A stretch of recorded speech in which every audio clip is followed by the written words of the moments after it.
함께 말씀을 보시겠습니다. 말씀은 창세기 26장입니다.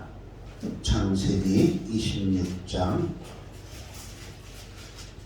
성경책 맨 앞쪽에 창세기 26장 23절부터 25절 말씀까지입니다.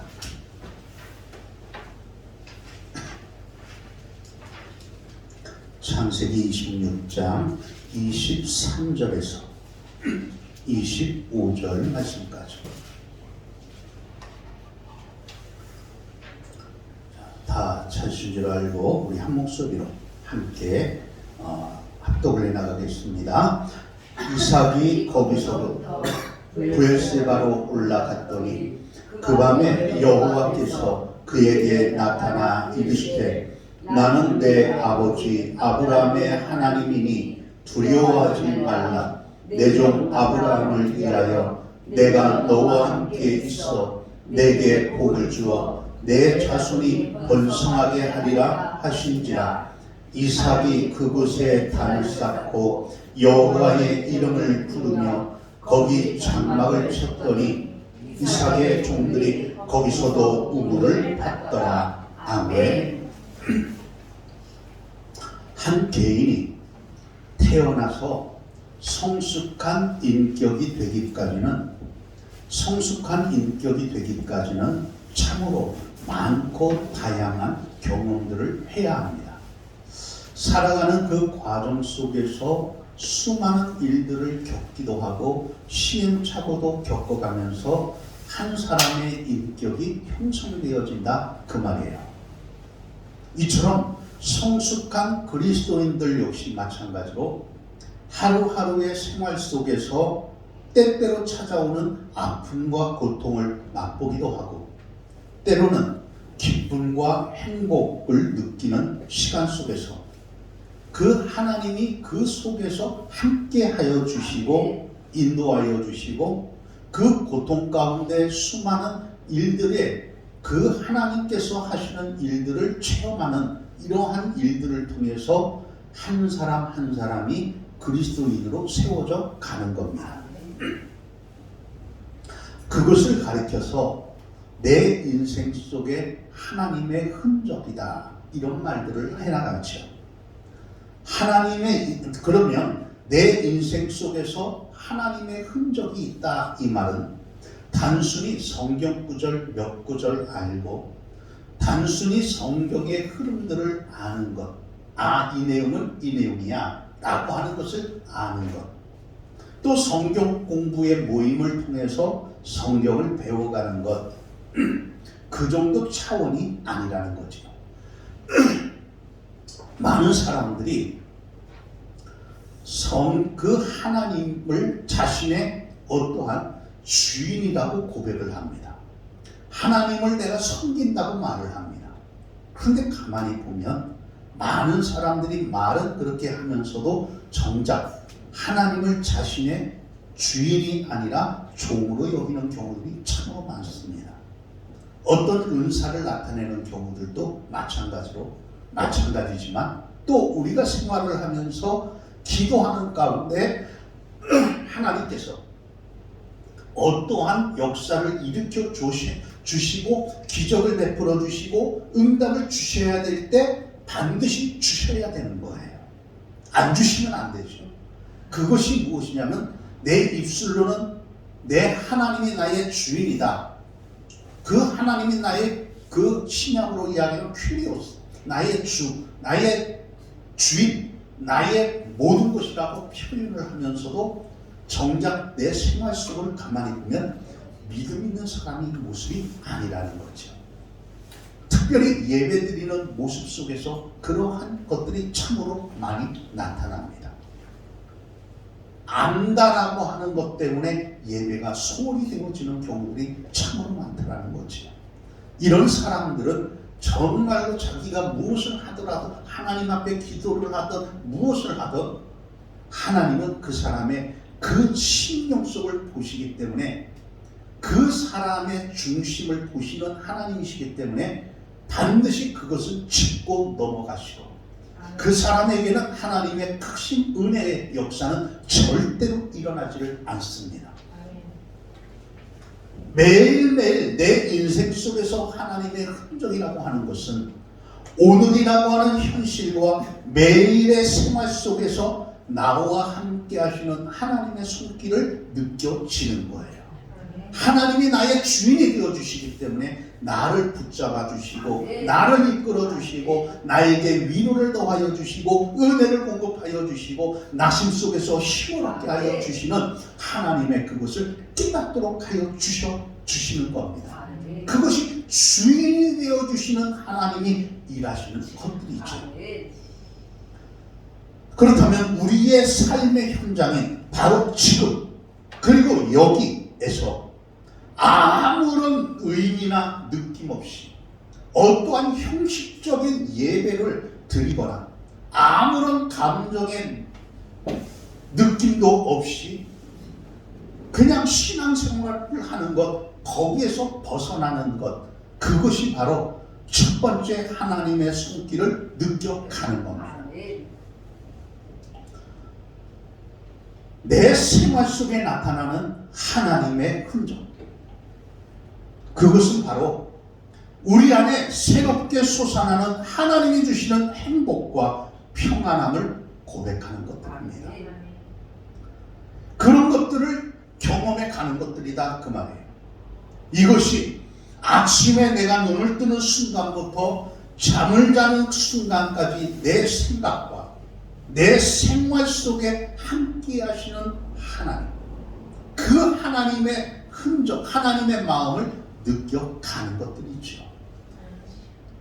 믿음의 조상, 축복의 조상이라고 하는 아브라함은 지금이라고 하는 시간과 지금 여기라고 하는 장소에서 약속하여 주신 하나님, 그 하나님을 체험을 합니다. 나에게 약속을 주셨던 그 하나님을 바로 만났다 그 말이죠.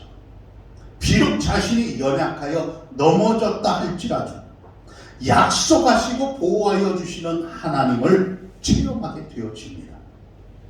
자신의 실수까지 합력하여 선을 이루어 가시는 하나님을 느낀다 그 말이죠. 자녀를 낳았다라고 하는 것, 불가능한 가운데 하나님의 방법으로 아들을 낳게 하여 주시는 전능하신 하나님을 체험을 합니다. 25년 동안 이 문제는 절대 해결될 수가 없었던 부분이죠. 나이가 거의 100세까지 가까이 가는데 무슨 자녀를 낳을 수가 있겠습니까? 그러나 하나님은 약속하여 주셨기에 그 약속 그대로 하나님의 때에 응답하여 주셨습니다.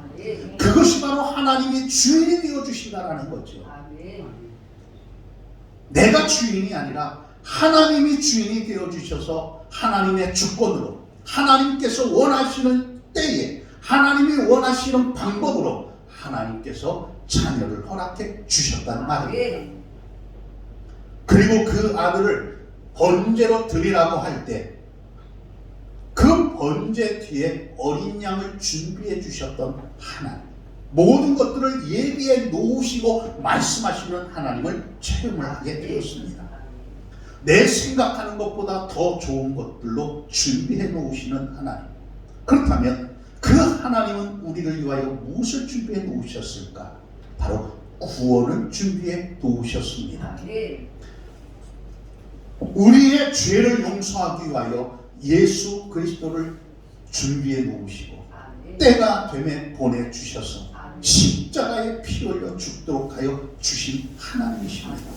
그러므로 우리들은 하루하루의 삶 속에서 어떠한 모양이든 어떠한 그 다양한 삶 속에서 하나님의 그 숨결과 하나님의 인도하심을 느껴가야 되는 줄로 믿습니다. 이삭이 37세에 어머니 사라를 여의었습니다. 나이 37살에 어머니를 여의고 슬픔 속에 잠기게 되었죠. 그 이후에 창세기에서 26장 1절에 그 아브라함 때의 첫 흉년이 들었습니다. 그리고 그 땅에 또다시 흉년이 들었다라고 말씀을 하고 계십니다. 아브라함은 하나님의 그 부르심의 대로 이 땅에 와서 이제 삶의 터전을 잡았습니다. 삶의 터전을 잡았는데 어려운 흉년이 찾아왔단 말이에요. 아들 이삭 역시 아버지의 그 닦아놓았던 터 위에서 생활을 하던 가운데 큰 축복과 함께 살고 있다가 갑자기 인생에 큰 흉년을 맞이하게 되어졌습니다. 이것이 바로 저와 여러분들에게 때때로 찾아오는 흉년이라고 할 수가 있습니다. 평안한 가운데 찾아오는 흉년, 어떠한 기쁨 가운데 밀려오는 슬픔, 아픔, 이것이 어느 때 언제 어느 순간에 우리에게 찾아올지 모른단 말입니다. 이렇게 흉년이 들어왔을 때 무엇인가 한숨을 돌릴만 하면 그 문제가 해결되면 또 다른 문제가 찾아와야 되는데, 우리들이 알다시피 참 신기한 것은 어떤 문제가 생기면 그 문제가 해결하기도 전에 희한하게 또 다른 문제가 찾아온다는 거예요. 그 또 다른 문제가 쓰나미처럼 찾아오고 또 그 문제가 해결할 수 없을 정도로 헉헉대고 있는데 또 다른 문제가 그것을 통해서 또 야기될 때 어떻게 해결해야 될지 모를 때가 참으로 많습니다. 꼭 죽을 것 같이 힘이 들 때도 참으로 많이 있단 말입니다. 지금 이러한 흉년의 이 모습을 보면서 아들이 행동하는 것들을 가만히 보면 어쩜 그렇게 아버지하고 똑같은지 몰라요. 이삭도 그 아버지 아브라함과 같이 흉년이 찾아오니까 피난을 떠납니다. 애굽으로 떠나지. 그리고 자신의 아내를 누이라고 속이다가 망신을 당하는 것까지 똑같이 당합니다. 어쩜 그렇죠? 아버지의 행동하는 그 모습을 보고 그대로 배웠을지도 모릅니다. 이것이 또한 또 다른 면에서 인간의 연약이라고도 할 수가 있겠죠. 문제가 닥치면 아담 이후로부터 그 문제를 회피하고 싶고 변명하고 싶은 것이, 그러한 것을 참는 것이 인간이란 말입니다. 그러나 하나님께서는 그러한 가운데에서도 은혜를 입혀주시고 약속하신 그 말씀 그대로 지켜주시는 하나님이십니다. 이삭이 애굽으로 내려가는 중에 그랄 땅에 이르렀을 때 하나님께서 나타나 주셨습니다. 그리고 애굽으로 내려가지 말고 내가 너에게 지시하는 땅으로 거주해라. 그 앞길을 막으실 겁니다. 그리고 하나님께서는 그것으로 끝난 것이 아니라 하나님께서는 4가지의 축복을 더하여 주셨습니다. 그 중에 첫 번째는 흉년이 들었지만 이 땅에서 내가 너에게 멈추라고 하는 이 땅에 살면 내가 너와 함께 있어 너에게 복을 내려줄 것이다. 두 번째 복은 이 모든 땅을 너와 내 자손에게 주어 내 아버지에게 맹세한 모든 것들 그대로 지켜주리라. 세 번째는 내 자손을 하늘의 별과 같이 번성하게 해주고 이 땅의 주인이 되어지도록 해주겠다. 마지막 네 번째는 너의 자손으로 말미암아 천하 만민이 복을 받을 것이다. 이삭이 받은 축복의 말씀, 이 축복의 말씀이 저와 여러분들에게 임하기를 주의 이름으로 축원합니다. 그러므로 이러한 복을 받았다라고 하는 간증의 주인공들이 되어지기를 원합니다. 왜 하나님께서 이삭에게 복을 주시고 그 자손에게 복을 주시겠다 약속을 하신 이유가 도대체 무엇이었을까? 이삭이 예뻐서, 이삭이 순종했기 때문에? 천만의 말씀입니다. 이 이유에 대하여 창세기 26장 5절에 보니까 이렇게 말을 하고 있어요.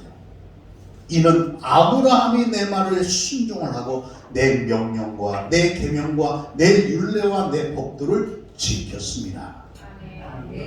이 복을 주시는 것은 누구 때문이냐? 아버지 아브라함 때문이라는 거죠. 아버지로부터 흘러내려오는 계대적인 축복. 그 아버지의 그 모든 것들을 통하여 자녀가 그 열매를 따먹고 있더라는 것이에요. 그래서 이삭은 애굽으로 내려가는 길을 멈추고 삶의 터전을 그랄이라고 하는 곳에서 찾기를 시작을 합니다. 그랄 땅의 터를 잡을 때 이삭에게 그곳 사람들이 묻습니다. 자신의 부인을 향하여 누구냐고 묻습니다. 이때 이삭은 내 부인이요, 당당하게 아직 말을 못하고 내 누이입니다. 사실 누이니까 거짓말은 아니죠. 사실 그대로 이야기한 것이지만 그건 아니죠. 왜? 리브가의 아름다움을 보고 그곳 사람들이 또 자신을 죽일까 염려하였기 때문입니다. 다시 말하면 자기 부인의 뒤에 가서 숨었다는 거죠. 어떻게 보면 그 당시에 고대 근동의 사람들은 그 특징이 뭐냐면은 나그네가 지나갈 때, 그 나그네들이 지나갈 때 그 부인이나 그 종이나 어떠한 여자가 자신의 마음에 들면 그 주인을 해치고 그 여인을 취한다면 그 모든 여인은 자기 거라고 하는 고대 근동의 그러한 삶의 특징이 있었습니다. 그래서 아브라함이나 이삭이나 두려워할 수밖에 없었죠. 이처럼 상황적으로 속일 수밖에 없었지만 결국에는 이삭과 리브가가 부인이라고 하는 것이, 부부라고 하는 것이 들통이 나게 되었습니다. 왜? 26장 8절과 9절에 보니까 이삭이 거기서 오래 거주하는 가운데 이삭이 그 아내 리브가를 끼워안는 것을 보니 누가 보았느냐? 블레셋 왕 바로 아비멜렉이 그것을 창가로 내렸다 보는 도중에 그 모습을 보았다는 거죠. 들킬 수밖에 없었습니다. 그러자 이삭을 불러다가 말을 합니다. 분명히 내 아내이거늘 왜 거짓말을 하였느냐? 이에 대하여 이삭이 변명을 합니다.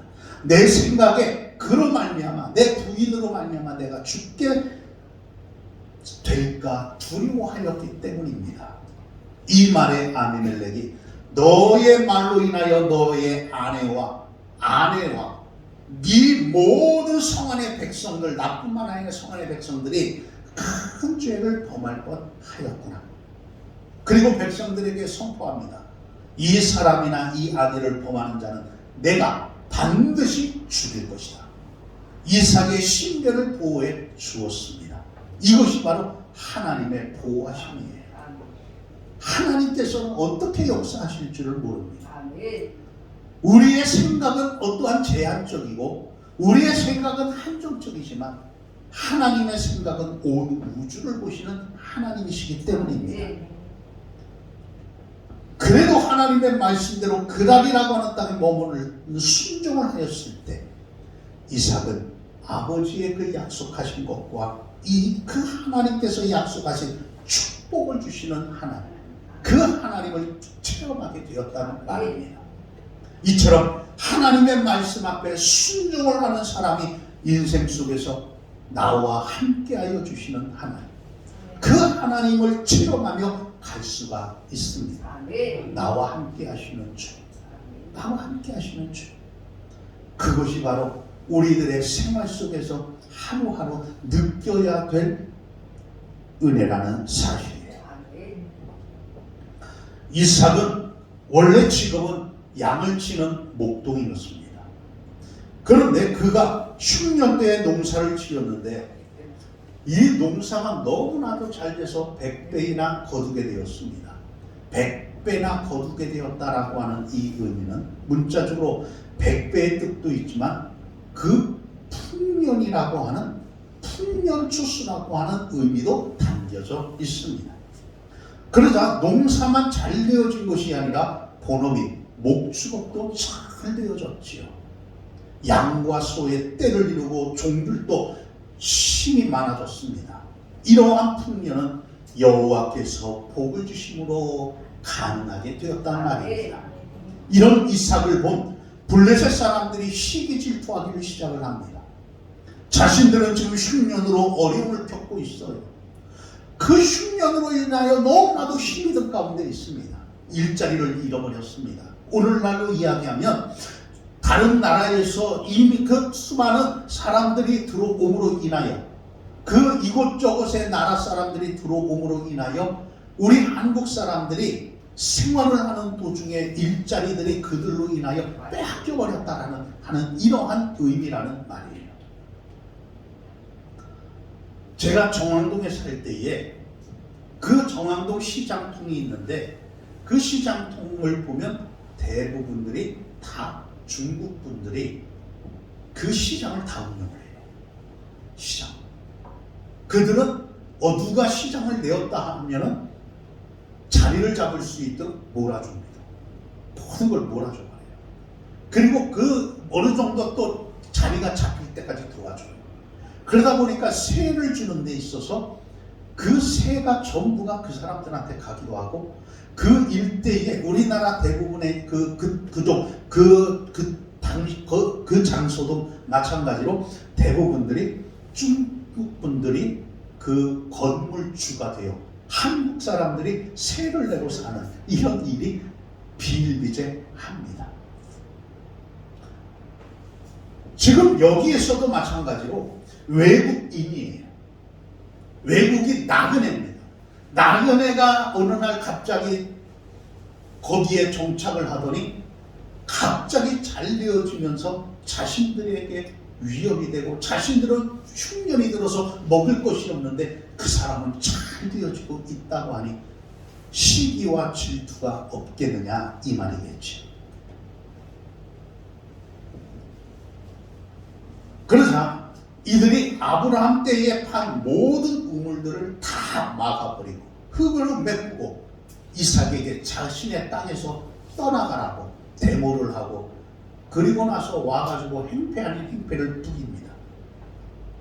그러자 이삭이 그것을 떠나서 그랄 골짜기 속으로 들어가서 장막을 치고 거기서 살면서 그 아버지 아브라함 때에 팠던 우물들을 다시 팠습니다. 그러자 거기에서 샘이 솟아오르니까 이 그랄 땅에 살던 그 원주민 목자들이 그 우물을 빼앗으려고 이삭의 목자들과 또 싸움을 벌입니다. 그래서 그 이름을 다툼이라고 하는 에셋이라고 하는 우물의 이름을 지었고 다시 떠났습니다. 그리고 또 다른 우물을 봤죠.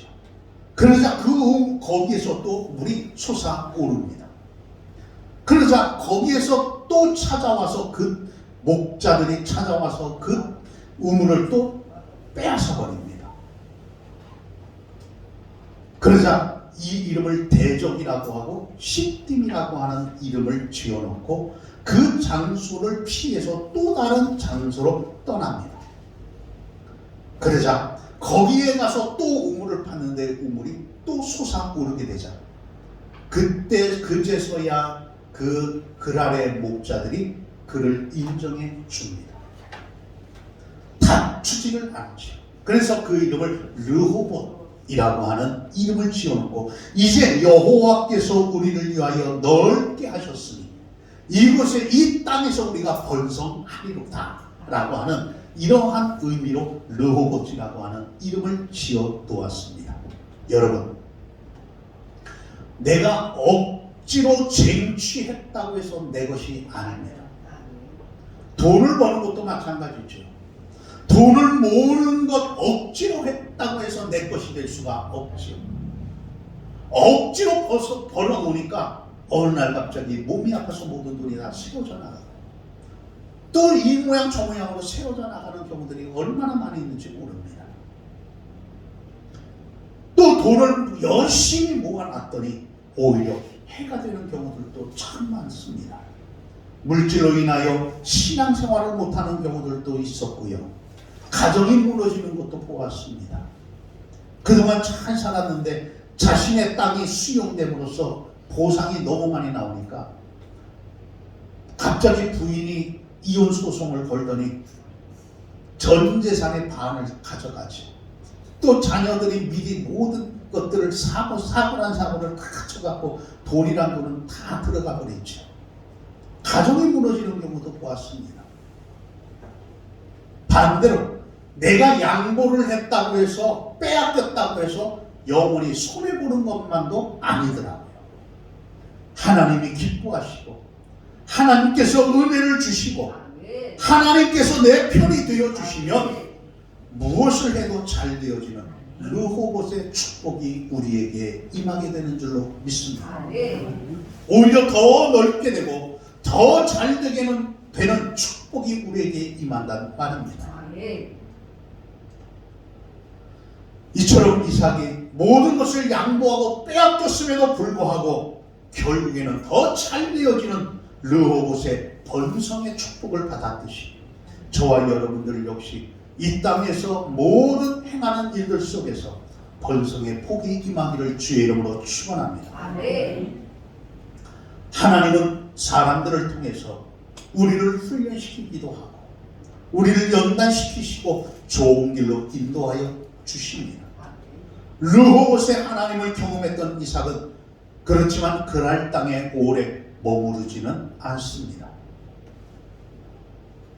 물이 풍성했던 이 르호봇이 있는 그 우물을 벗어버리고 다시 가나안 땅으로 들어가죠. 왜? 그것은 하나님이 약속하여 주신 땅, 주시기로 약속하신 땅이었기 때문입니다. 그렇다면 아무리 축복을 받아도 내가 있어야 될 자리가 아니라면 그것은 아니라는 말입니다. 내가 있어야 될 자리를 벗어나지 마십시오. 내가 있어야 할 자리는 주님이 원하시는 자리입니다. 있어야 될 모든 것을 벗어버리고 가나안 땅으로 돌아오니 오늘 24절에 보니까 하나님이 찾아와 주십니다. 오늘 24절 말씀 우리 같이 한번 읽어볼까요? 24절입니다. 그 밤에 여호와께서 그에게 나는 내 아버지 아브라함의 하나님이 두려워하지 말라. 내 종 아브라함을 위하여 내가 너와 함께 있어 내게 복을 주어 내 자손이 번성하게 하리라 하시니라. 아멘. 브엘세바로 돌아온 그날 밤에 하나님이 나타나 주셨습니다. 그리고 세 가지 약속을 주셨지요. 첫 번째는 나는 내 아버지 아브라함의 하나님이니 두려워하지 말라는 거예요. 두려워하지 마라. 지금 이삭은 흉년에 대한 두려움을 가지고 있습니다. 우물에 대한 두려움을 가지고 있었어요. 가나안 땅에 들어왔지만 미래에 대한 두려움, 빼앗는 자들에 대한 두려움을 가지고 있었습니다. 이것을 아시는 하나님이 그 이삭에게 너는 두려워하지 말라는 거죠. 때때로 우리는 내일이라고 하는 것, 오늘이라고 하는 것, 내 직업이라고 하는 것, 무엇을 해야 되는지에 대한 내일 모든 것에 대한 두려움을 가지고 살아갑니다. 물가는 물가대로 올라가고 모든 것이 다 엉망진창이 되어졌다라고 우리는 생각을 하고 내가 가지고 있는 것이 없기 때문에 두려움이 찾아올 때가 참 많습니다. 그렇지만 우리 주님은 저와 여러분들에게 말씀하십니다. 두려워하지 마라. 내가 너와 함께함이라. 놀라지 말라. 나는 내 하나님이 됨이라. 내가 너를 굳세게 하리라. 참으로 너를 도와줄 것이다. 참으로 나의 의로운 손으로 나의 오른손으로 너를 붙잡아 줄 것이다. 이 약속을 저와 여러분들에게 하고 계시는 줄로 믿습니다. 두 번째로서는 내 종 아브라함을 위하여 내가 너와 함께 있어 내게 복을 줄 것이다. 세 번째 약속은 내 자손이 번성하게 될 것이다. 그날 밤에 찾아왔던 하나님으로부터 약속의 그 말씀을 들은 이삭은 그곳에다가 제단을 쌓고 하나님의 이름을 부르며 거기에 장막을 쳤습니다. 그리고 이삭의 종들은 거기서 우물을 파기를 시작을 합니다. 이처럼 모든 것들을 버리고 하나님이 원하시는 곳으로 다시 돌아왔을 때 이삭은 찾아오시는 하나님을 만났습니다. 말씀하여 주시는 하나님, 약속하신 하나님. 비록 모든 것들을 다 버리고 왔지만 아무것도 없음에 대한 불안했던 마음이 회복이 되어졌습니다. 예배에 대한 기쁨의 회복이 이루어졌던 그 이삭에게 더 큰 은혜가 찾아옵니다. 그것은 바로 아비멜렉이 그 친구 아우삭과 군대장관 비골과 함께 그란에서부터 이삭에게 찾아왔습니다. 언제 적으로서 죽일 줄 모르는 이런 상황. 자기는 아무것도 없는데 쳐들어온다면 무방비 상태로 모든 것을 빼앗겨 버려야 되고 포로로 잡히든지 잡혀서 죽든지 하는 이러한 불안한 상황 속이었단 말이에요. 내일 찾아올지 오늘 쳐들어올지 무기를 들고 쳐들어온다면 어떻게 될지 모르는 불안한 이러한 상황 속에서 지금 아비멜렉 왕과 친히 자기가 그 친구 아우삭과 군대장관 비골이 함께 찾아와 오히려 화친을 맺자고 요구를 합니다. 왜? 그들이 찾아온 것은 무엇 때문인가? 바로 하나님이 너와 함께함을 보았기 때문에 두려웠다라는 것이죠. 요셉이 보디발의 집에서 있을 때 그 보디발 주인이 가만히 보니까 요셉이 하는 일들마다 잘 되어지는 그 가운데 가만히 보니까 여호와 하나님의 손길, 하나님이 함께 하심을 보았다라고 표현을 합니다. 또 감옥에 들어갔을 때에도 그 요셉이 감옥에 들어갔을 때에도 감옥 간수들이 가만히 보니까 그 요셉이 감옥에 있음에도 불구하고 하나님이 그와 함께 하심을 보게 되었습니다. 다니엘이 그 자신의 신앙을 지키겠다고 하다가 풀무불 속으로 들어갑니다. 풀무불 속으로 집어 던져 놓을 때 얼마나 뜨거웠는지 집어 넣었던 사람이 타 죽었거든요. 그런데 막상 3명의 다니엘과 친구들과 함께 3명이 들어갔을 때 거기에서 타 죽지 아니하고 거기서 뛰놀기를 시작하는데 3명이 들어갔는데 가만히 보니까 4명이 거기서 춤을 추고 있더라는 거예요. 다니엘이 그 믿음을 지키겠다라고 하나님을 섬기겠다고 하다가 사자굴에 들어갔을 때 오히려 잠을 못 잔 것이 바로 그 왕이 잠을 못 자고 밤새도록 걱정과 근심을 하다가 날이 밝자마자 찾아오더니 사자굴 속에 찾아오더니 다니엘아, 사시는 하나님이 너와 함께하고 계시느냐? 바로 사시는 하나님이 너를 보호하고 있느냐? 왕이여 만세수를 하옵소서. 바로 그 사자굴 속에서 살아남는 은혜의 은혜가 있었단 말이죠. 그렇다면 우리들 역시 우리들의 자그마한 생활 속에서 하루하루 그 숨을 쉬는 그 생활 속에서 매일마다 다람쥐 쳇바퀴 돌듯한 매일매일 아침에 밥을 먹고 점심에 밥을 먹고 저녁에 밥을 먹고 매일마다 똑같이 해야 되는 일들을 해나가는 그 속에서 하나님의 함께하여 주시는 그 흔적이 있어야 한다 이 말이에요. 그리고 두 번째로 너는 여호와께 복을 받은 자다. 지금 찾아가서 하나님이 너와 함께 하기 때문에 우리가 확신을 내줄 수밖에 없고 너는 여호와께 복을 받은 사람이기 때문에 우리가 확신을 내줄 수밖에 없다 이 말입니다. 그렇기 때문에 확신을 맺어야 우리가 오히려 우리가 산다라는 거예요. 이삭은 아무것도 없어요. 군대도 없고요. 어떠한 다른 방어 수단도 없고 능력도 없고 아무것도 없습니다. 가서 때리면 맞고 끌어오면 끌려갈 수밖에 없고 죽이면 죽음을 당해야 될 이러한 아무것도 없음에도 불구하고 오히려 반대로 확신을 맺어달라고 요청을 하기 위해 임금이 찾아왔단 말이에요. 그리고 그곳에서 종들이 판 우물에서 다시 물이 솟아나오자 그곳에서 맹세를 해야 했다 해서 세바라고 하는 우물의 이름을 지어놓습니다. 그래서 그곳 지명이 부엘세바라고 하는 맹세의 우물이라고 하는 의미를 가지고 있습니다. 부엘세바, 이삭이 흉년을 만나 이제 앞으로 어떻게 해야 될지 모르는 내일에 대한 불안과 낙심 속에서 좌절하고 있을 때 이삭에게 하나님은 전혀 예상하지 못했던 원수를 보내서 친구가 되도록 만들어 주셨습니다. 응답과 축복을 주시는 하나님을 체험할 수 있었단 말이죠. 사랑하는 등대가족 여러분, 이삭의 여정을 함께 들었습니다. 성경에 무엇보다도 듣는 자보다 행하는 자가 복이 있다라고 하였습니다. 이삭은 하나님께 말씀을 듣고 행하는 인생을 살았습니다. 하나님의 말씀에 순종하는 사람이 하나님을 경험한단 말이죠.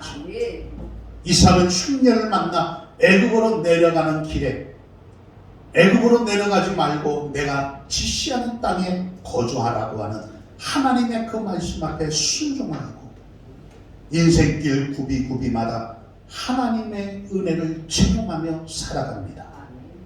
생명에 대한 불안감 때문에 비록 아내를 누이라고 속여야 되는 거짓말하는 그러한 인생을 살았지만 오히려 하나님께로부터 안전을 보장받고 하나님의 은혜를 체험했단 말입니다.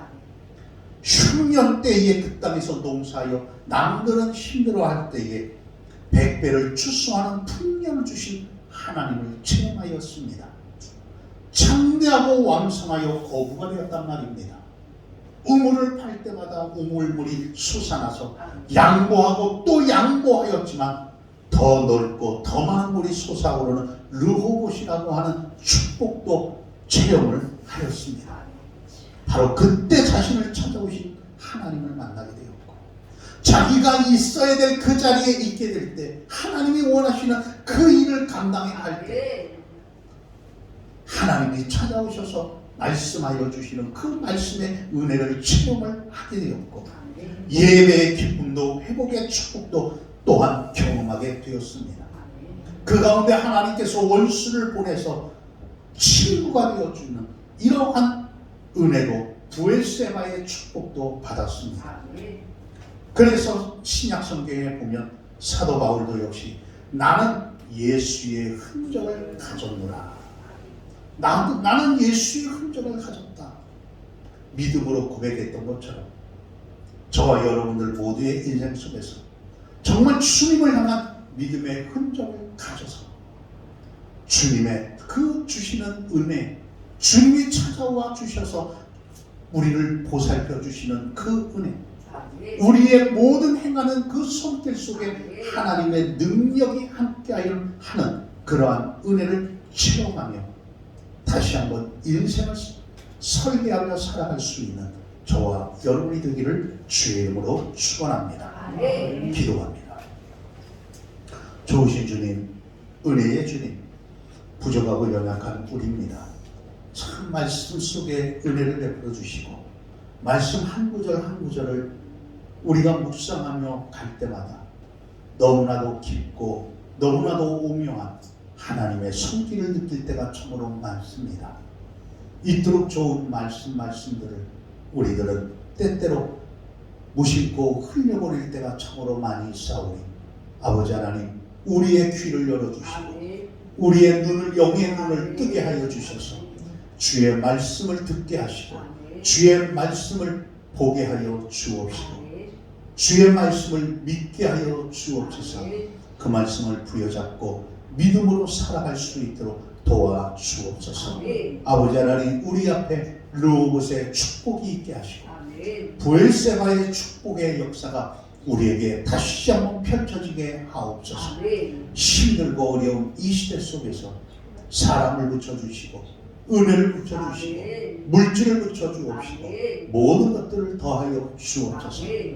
모든 것들을 가졌다 하나 그것이 진정한 가짐이 아니고 모든 것들을 다 빼앗겼다 하나 아버지 하나님 그것이 빼앗겼다 함도 아니라고 하였듯이 아버지 하나님 우리에게 있어서 다시 한번 하나님이 채워주시는 은혜의 손길을 체험케 하여 주옵소서. 아멘. 우리의 가정에 체험의 역사가 나타나게 도와주시고 아멘. 우리의 가정에 아버지 하나님 더욱더 안정적인 믿음의 역사가 나타나게 도와주옵시며 아멘. 그럼으로써 교회가 든든히 세워져가는 은혜의 손길을 체험케 하여 주옵소서. 아멘. 기도하는 가운데 주님을 만나게 하시고 아멘. 주님의 응답을 체험할 수 있도록 도와주옵소서.